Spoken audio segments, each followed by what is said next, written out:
remercie, Madame Mabrouk. Je vais trahir un peu la discussion qu'on a eue en off, si je peux me permettre. Et je vous ai dit, moi, il y a une question qui ne vient jamais sur les plateaux de télévision. Je pense que la crise sociale qui est devant nous est extrêmement forte. 10 millions de pauvres, 300 000 SDF, des millions de personnes au chômage partiel, des plans sociaux qui s'accumulent. Vos collègues du Monde hier ont fait leur une sur cette question-là. Et donc, je pense qu'il faut mettre ça en débat, y compris dans les chaînes d'information. Je sais que parfois, c'est compliqué, mais il faut mettre ça parce que ça, c'est ce qui intéresse véritablement les Françaises et les Français. Donc moi, je crois que dans la période dans laquelle nous sommes maintenant, quand même, des millions de personnes au chômage partiel, on parlait des restaurateurs qui sont en extrême difficulté. 60% ne pourraient ne pas réouvrir. Si on va au 20 janvier, 60%. C'est 300 000 emplois de perdus. Et je rappelle que quelqu'un qui est au chômage partiel, il perd 16% de son salaire, mais beaucoup plus de ses revenus. Parce qu'avec les pourboires, tout ça, les primes, les heures supplémentaires, ça ne vient pas. Donc nous sommes dans une situation extrêmement complexe. Donc il faut maintenant trouver un équilibre entre la question sanitaire et l'économie et le social. Parce que la crise sociale pourra faire beaucoup de morts aussi. On a des gens qui peuvent se suicider, il y a des gens qui vont perdre tout.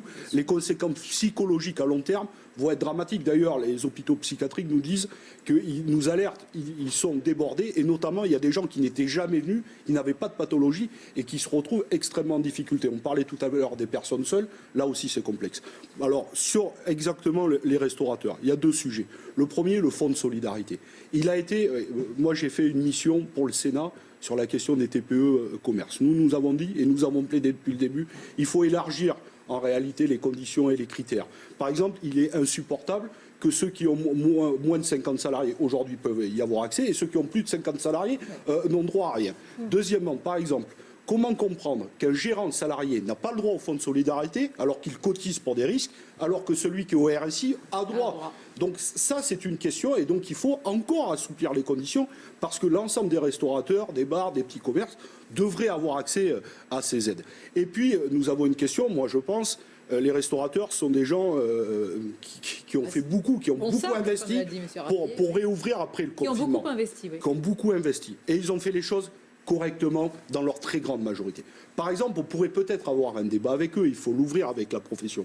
Est-ce qu'on pourrait ouvrir, par exemple, les midis dès maintenant? Ça, c'est une question, notamment pendant les fêtes de fin d'année, où les gens ont peut-être envie de se retrouver dans des conditions sanitaires strictes, mais pouvoir au moins réouvrir les midis.